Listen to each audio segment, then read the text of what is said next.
C'est le début de la fin pour la guerre en Afghanistan. 10 000 soldats américains rentreront avant Noël et 23 000 autres avant l'été prochain. Une décision annoncée mercredi soir par le président Barack Obama lors d'une allocution solennelle à la télévision.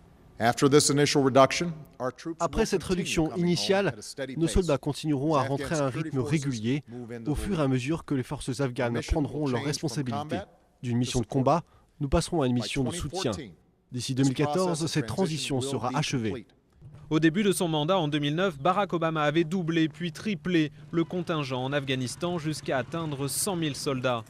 Aujourd'hui, sur le terrain, les gains sont réels mais fragiles. Les talibans restent puissants dans certaines zones et les forces afghanes sont loin d'être au niveau pour assurer la sécurité. Mais le président a tranché pour un retrait rapide contre l'avis de ses généraux, car il estime qu'Al-Qaïda est durablement affaibli. La pression sur Al-Qaïda est à son plus haut depuis le 11 septembre. Avec les Pakistanais, nous avons tué plus de la moitié des dirigeants d'Al-Qaïda.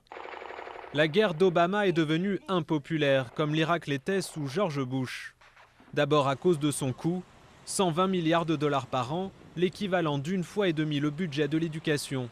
Des dépenses que les Américains préféreraient consacrer à l'économie et à la lutte contre le chômage.